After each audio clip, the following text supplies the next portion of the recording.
Om Namah Shivaya, everyone. Today we have our Guru Siddhayogi Shriman Adinarayan with me. Om Namah Shivaya, Om Namah Shriman. Shivaya. So How are today you? I'm doing fine, Shriman. Okay. Yeah. So today we are going to have a conversation about the much awaited event that's happening in Prayagraj, the Maha Kumbh Mela. Yes. Let's start with the basic question: what is Maha Kumbh Mela?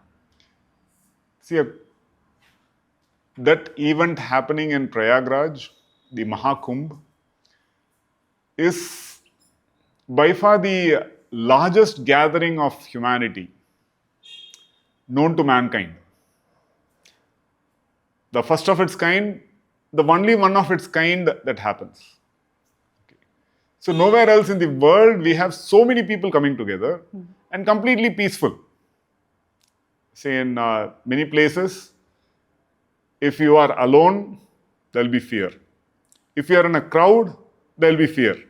Okay? But here, you would see in the Himalayan heights or in the forest, people are meditating. There are sadhus, there are sannyasis, yogis. No fear. You are in a crowd, huge number of people gathering, and no fear. And this becomes very critical for humanity to realize that we can come together completely harmonious, diverse kinds of orientations, diverse kinds of sampradayas. The full spectrum is represented, and yet complete harmony, complete peace. This is a central message that now, in the age of conflict, there are so many conflicts happening all through the world. Personal conflicts to global conflicts. All those, the central message when we see the Mahakumbh, diverse kinds of people, and yet a harmonious gathering. So, Maha Kumbh Mela is that exciting event where almost all sampradayas are represented.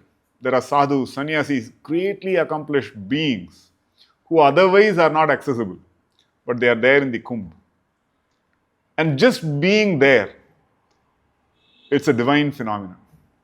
One might not even understand what is the benefit, and that does not matter. It's a divine feeling just hanging out with so many people who are all positively oriented, who are chanting Har Har Mahadev, and there is so much prana shakti, so much energy in the air. So, definitely, this is an open invitation to everybody to be part of Mahakumbh, which is happening between January 13th to February 26th, which is Mahashivratri. 2025. Yeah, in Prayagraj, Uttar Pradesh.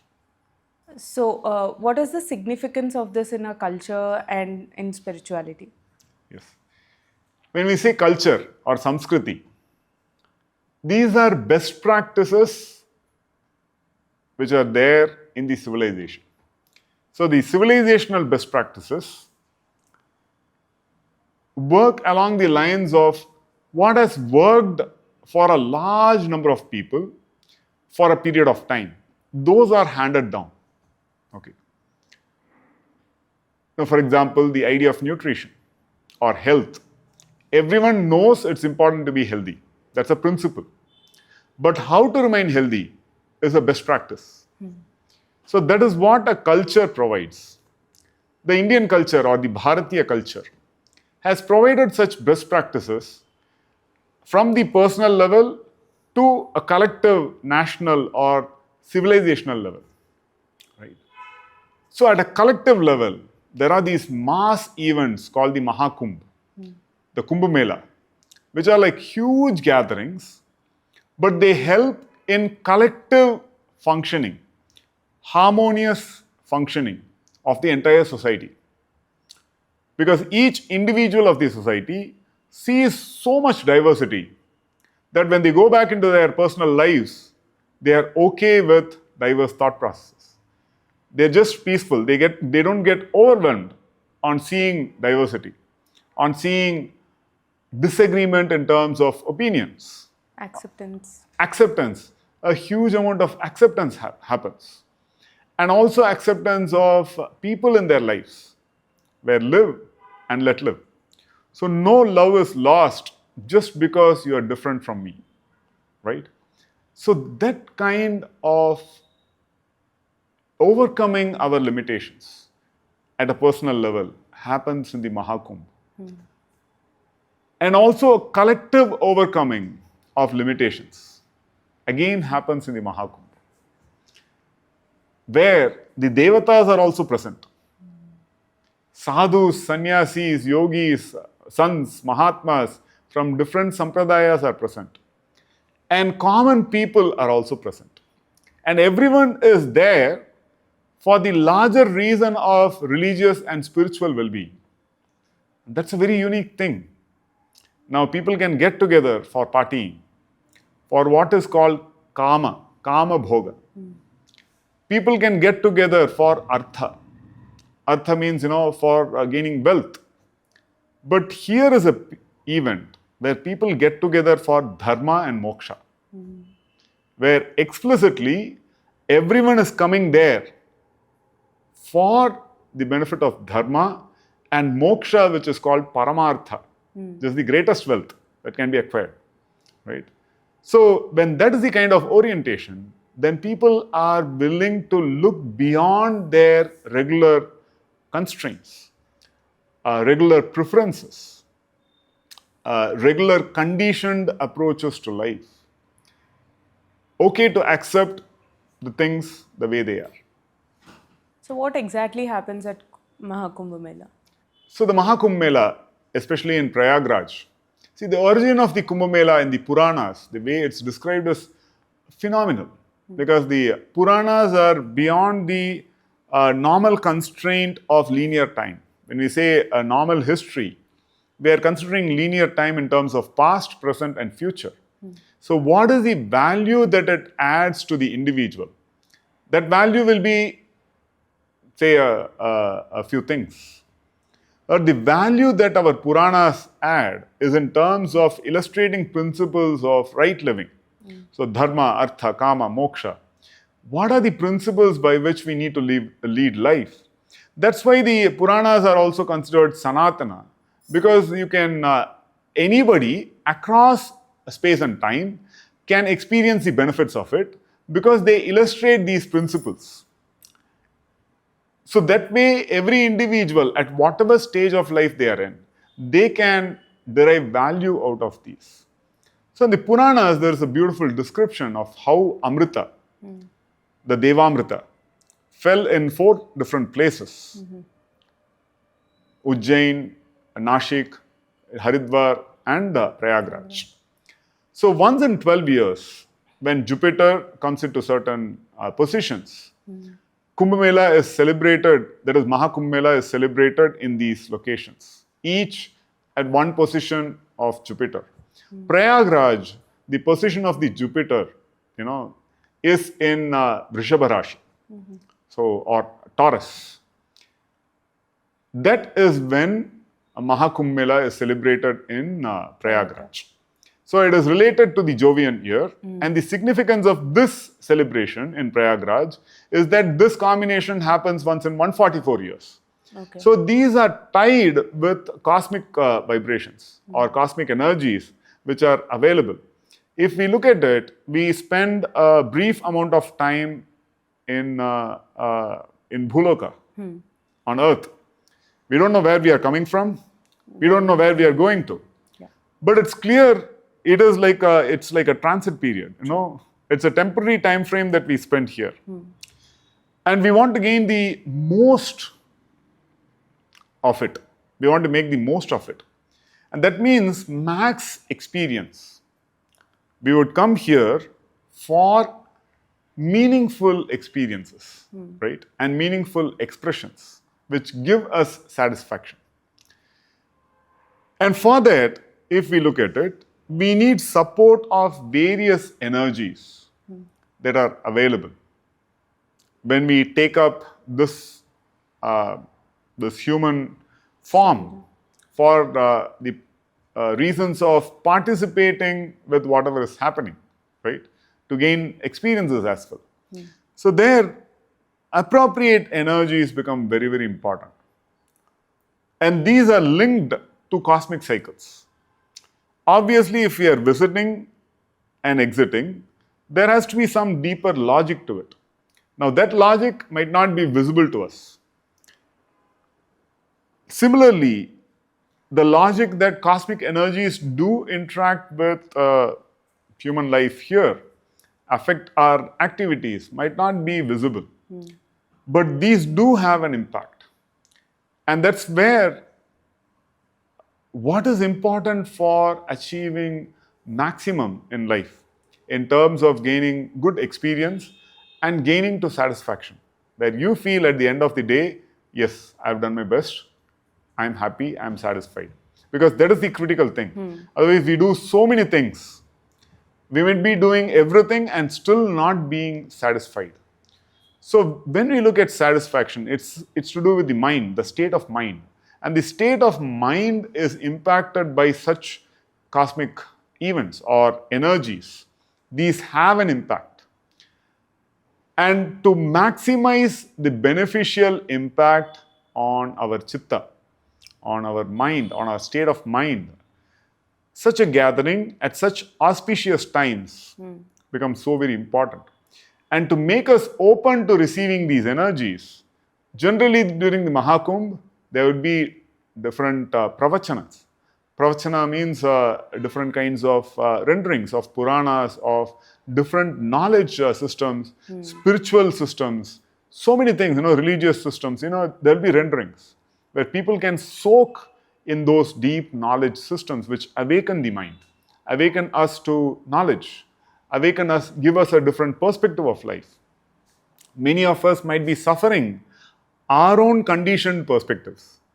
These events help us liberate ourselves from those conditioned perspectives. And to support it would be vrata, where you eat very simple food, sattvic food, and then take a dip in Maa Ganga. So all through the event, people will be in vrata and taking, snan in Maa Ganga and attending to such pravachanas, also doing japa, doing dhyana. So engaging in those practices that will help liberate our perspective of ourselves.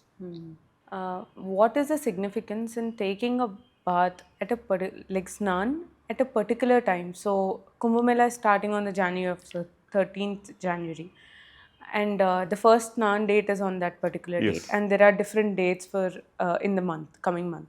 So why there is a particular time to take a dip in the Holy Ganga? Yes. Now let's look at it from a modern perspective.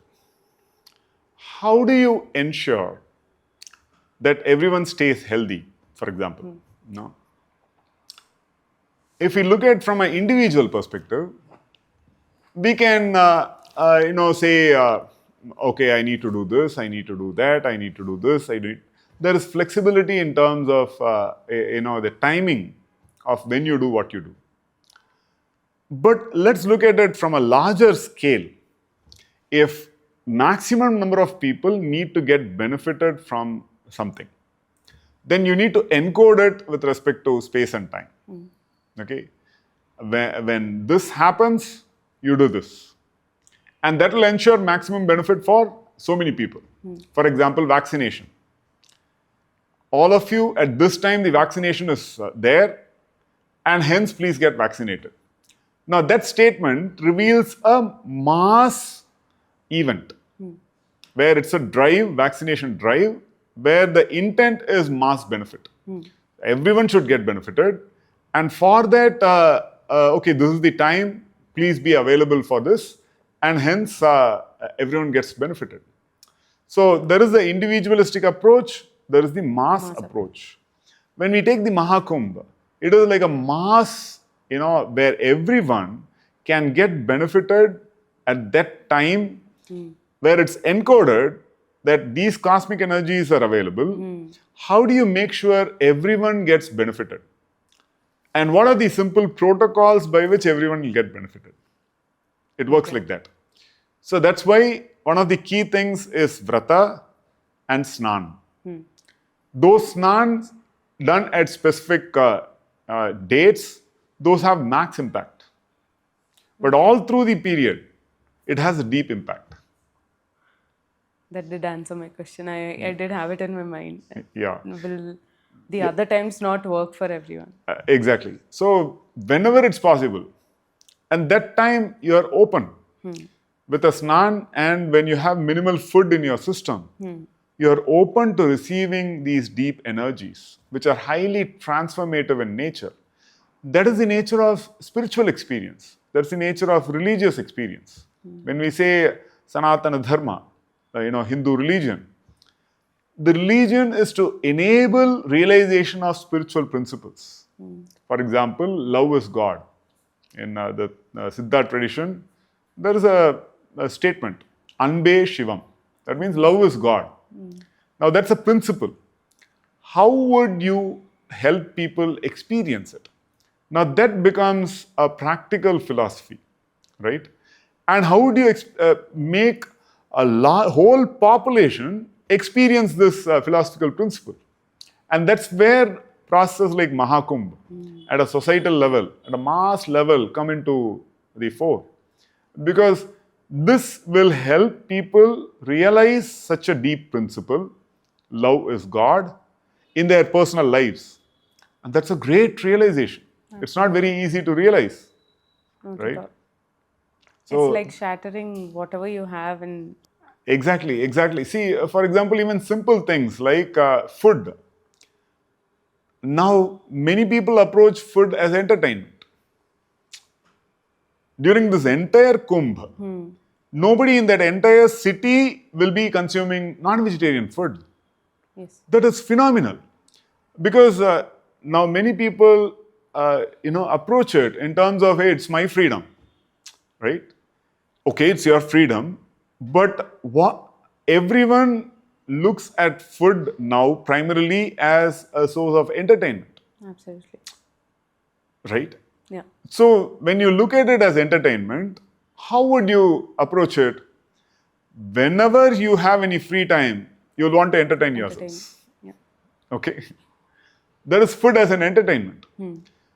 But what does it do to you in terms of health? Now, people are facing the consequences of having such a mindset, where a mindset has serious consequences in terms of health. When the consequences come, it seems like late, right? So, how do you create a mindset that respects one's own body, that respects food as an appropriate means to health, not entertainment? By creating appropriate respect, and that means appropriate niyamas, where you are on vrata and appropriately do certain practices by which you get benefited. Now people know that if they exercise, it will benefit them. But how many are able to do it? That's why that vrata bandha, that means bound by a commitment. Yeah. That makes it phenomenal. And when a whole population is bound by such commitments, then imagine everyone gets benefited through health. Absolutely. Otherwise, if it is a personal choice, then there would be debates ranging from why should I adopt this? Here, the whole of Prayagraj, the entire city will be free of non-vegetarian for this entire period. It's phenomenal. That way, the benefit is available equally to everybody. Personal debates notwithstanding. It's like a mass, benefit transfer, if we can say that. It's a change of perspective and also motivating in terms of Yes. growth. Yes. I'll look into the next question. So, how will my visit to Kumbh Mela help me in my spiritual growth? See, when we say spiritual growth, okay, now we go through various experiences in life. Do we actually grow through it? How do we know if we have grown through it? Let's say we start out with playing with toys in our lives. As a child, we play with toys. After a certain stage, the same toys you don't engage with. You have grown up. When do you consider yourselves grown up? When those toys do not stimulate your interest in engaging with them. So there's no stimuli. It is there, you are there. You are free of it. That is growth or progress, because those desires are not getting stimulated. Okay, you're done. And do you know you're done? Yes, you know you're done. Why? Because even if you're left with those toys for one full day without any other activity, you'll still not engage with them. You'll not play like you used to play as a child. Yeah. Right? That's when you realize you're done. No, you're grown. Now, what has transformed is not that the toys have not become different. Internally, something has resolved, something has settled. That is called chitta parinama. Parinama means a transformation in the mind or the chitta, the mind field. When that transformation is there, then the objects around you, will not agitate you. Otherwise, now everyone changes circumstances because they feel that the circumstances are the root cause of their suffering or problems or even happiness. But the same circumstances don't create the same feelings all through. It changes. So, how do we grow, especially those on the spiritual path? When we say spiritual path, we are essentially growing here. Our chitta needs to transform. And the circumstances, everything utilizing for our chitta to get transformed. Being free of our own attachments. Being free of our own limiting desires. Being free of our own conditioned judgments and limiting thought processes. Right? All of these are internal in nature. We are not blaming the circumstances for what we are going through. That's a responsibility of a spiritual sadhaka, a seeker, seeking spiritual growth. And hence, when we say spiritual realization or realizing who we truly are, the limitations in terms of the mental structures, the conditioned ideas, the conditioned thought process, all those have to be overcome. Right? That is the essential process of spiritual progress or growth. And for that, you need experience. Experience, when you take in a personal life, it's trickle by trickle. When it is trickle by trickle, you're cycling through the same experiences so many number of times before you can grow out of that. Now, a Kumbh Mela is such an event where big data of experience is available to anybody and everybody. So if you are a spiritual seeker, that is the place to be, because that gives you whole amount of experiences which will convince the mind, convince the chitta, of diverse kinds of things, where internally it's a quick way of getting resolved and moving ahead. So that's why when we say progress, we are talking in terms of chitta samskaras or chitta parinama. How to transform the mind. Now, all of the practices, diverse kinds of knowledge systems, everything is to do with transforming the mind. Okay, transforming the chitta. Mind means not just emotions, but transforming the chitta. So many kinds of things will at one go be addressed. One of the things, for example, diverse kinds of sampradayas. You'll see so much diversity that it'll settle in your mind. It can very easily settle that all of these are valid and I'm comfortable with this. You'll get at one go. Many people like to explore a lot before they arrive at, okay, this is suitable for me. This is one place where you can explore everything and then find your suitability. This is suitable for me to pursue. So that clarity can easily emerge. The other thing that can happen is you might have ideas that this is right and this is not right. When you encounter so much diversity, you'll see that everybody is right in their own way. And hence you can live and let live without judging too much, because judgment is again a burden that you're carrying here. True. You can easily enter the non-judgmental spiritual state of a drashta very easily, because you would have seen so much experience, no, together at one go. You'd have, for example, if you are uncomfortable with any idea, if you are uncomfortable, for example, your own ideas of food and so on are limiting you.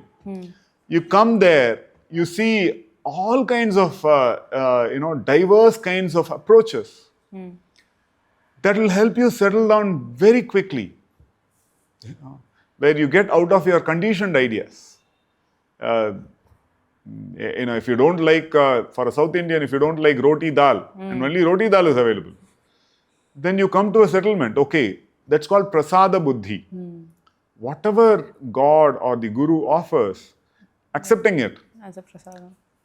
and moving forward. Not continuously criticizing the circumstances of our life or cribbing and crying over everything in our lives. That way a sadhaka can never move forward. And the Kumbh Mela will give a full dosage of it. So taking a dip in the holy water, will it wash away all your sins? Now, what is a sin? A sin is a impression in the chitta. So generally, when we look at a sin or papa or punya, we are looking at outcomes or what is out there. It's called karma, karma phala. So when we say karma phala, we are looking at outward circumstances. Karma means our activities out there. But that's an outsider's perspective that we have of ourselves. When we look at ourselves from outside, we see only our activities. But karma, from an insider's perspective, is the impressions that are forming on your chitta. Right? Whatever you do, whatever you speak, whatever you think, these are all not external activities, but when you view it from inside, what you are witnessing is the nature of the impressions formed on the mind. Every activity is forming some slight impressions. And gradually, you are developing conditioned ideas of reality, which also trap you. And then you wish to feel, get liberated from those conditioned thought process. So that's how a roundabout cycle gets created, because you are not aware of the impressions that are being registered in the mind. Right? So when we understand punya and papa from this light, what is sin? Sin is a negative impression formed in the mind, which is harming you. That is a sin, right? And how to get rid of that sin is by clearing that negative impression. And to clear that negative impression, one of the key things, if we look at the impression, is the form of electromagnetic energy, if we understand it.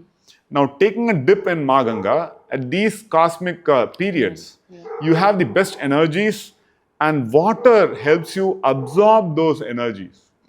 Also cleanse the chitta or the pranic field. It cleanses these of unwarranted impressions.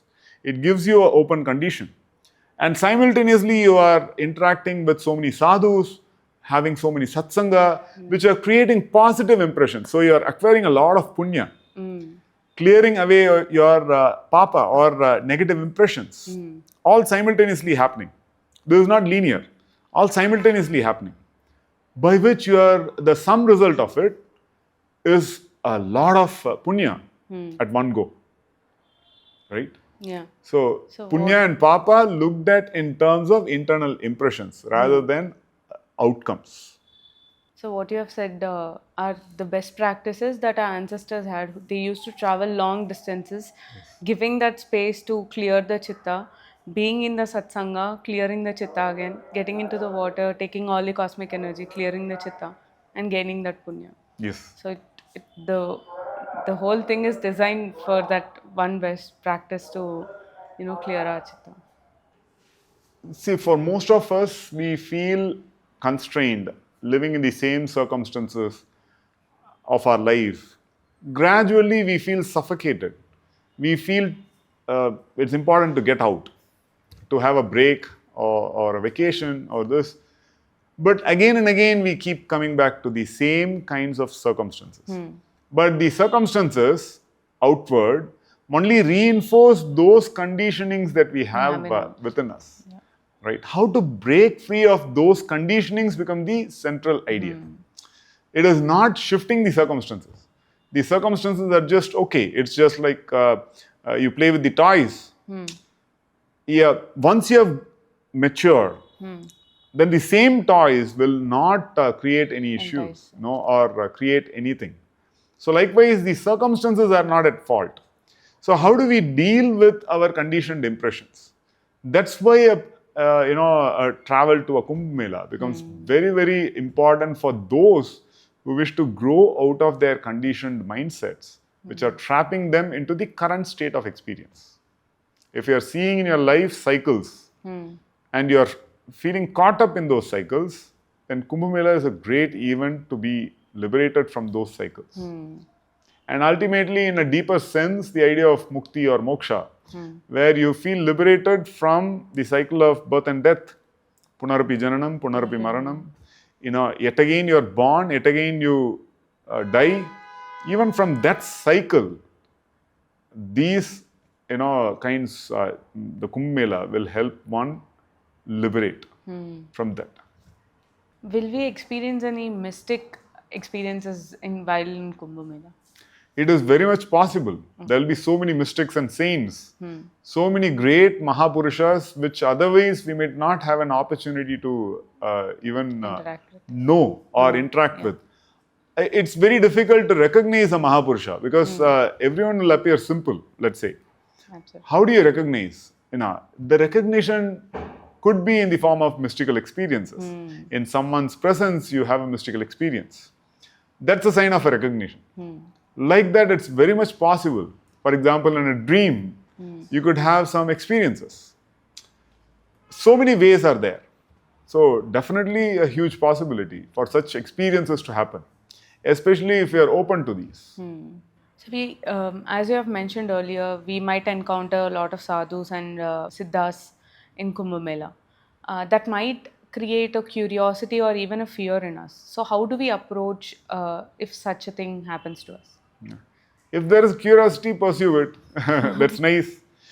See, there is intense pursuit. Intense pursuit means you give up everything and then go behind your curiosity. That is not suitable for everybody. But if you're curious, at least some time you might keep it in the back of your mind. When time arrives, you might pursue it. So that way curiosity is good, I would say. If there is fear that is generated, which is very much possible, fear can be because your assumptions are challenged. You were assuming certain things. Now those are challenged. Now dealing with that fear, you might actually grow. Because now you will be face to face with that which is uncomfortable. Face it. Try to understand deeper into things. And that is the process of growth. So both ways, it is growth. It's beneficial. How does the Maha Kumbh Mela embody the concept of Sanatana Dharma? So the principles of Sanatana Dharma. Sanatana means that which is eternal. Those best practices that lead us to that eternal principle. Okay. Now, we pursue, in modern life, we pursue education, knowledge. Does it lead us to that which is eternal within us? We cannot say that. So, not everything leads us to that which is eternal. That which is eternal in spirit is eternal within us, that which points us towards that. So that's why it is a dharma which is practiced, which gradually leads us to that which is eternal. Okay. The Atman, the Brahman, the God principle, which is that which continues. Okay. which is there in the past, the present, as well as the future. It continues. Now, the principles of Sanatana Dharma means that, how do you reach to a state which continues through time, which helps you realize, which helps anybody realize, takes them to that center, which is Akshara, that which does not degrade, that which is continuous, that which is flows. What are the practices, the collective practices that will help us reach there? Because it is not just individual practices. Individual is within a room, which is just private. Now, collective best practices become very important, because if those do not exist in society, then this dharma would not be reinforced. These value systems will not be reinforced. Because what we see in society is an emanation of the underlying value systems in society. A simple thing. In an urban place, if we knock at a door, people will be hesitant with anonymous visitors. While in a rural place, people will invite us, please have food with us. Now, is this a good value to have in society? Yes. Do we need a society filled with fear? Not a great value. But do we need a society where people can live without fear? Fear of each other? Yes. That's a great value to embed in society. But how do you reach there? Now we live in a society where people can, have fear. There can be trust issues with other members of the society, with other members of the family. Now, that is not a great value system to adopt. So that's where we need collective practices by which these values, these kinds of values, which help reinforce the eternal dharma or the eternal nature of reality. So those are the spiritual values, the human values, the religious values of love, care, affection, of caring, sharing. All of these values, how do you make it accessible and available to everybody? Otherwise, individual members of the society, if they don't practice these values, then society gradually degrades. Because there is no caring and sharing in society. There is no trust, there is no love in society. We don't look at each other as in friendly terms. There is no sauharda, good heartedness in society. Simple qualities which are divine in nature, which are spiritual in nature, right? How do you have collective activities or collective structures that help reinforce such value systems in society? It's not very easy. That's where the Kumbh Mela, the principles of love, care, share. For example, there will be Annadana. How many people we feed other than our own family? Does that matter? Yes, it matters. But now, how many of us think about such things? Most of us get educated. We want the best for ourselves, maybe for our families, but beyond that, we don't think of society, right? How do we embed these values in the society?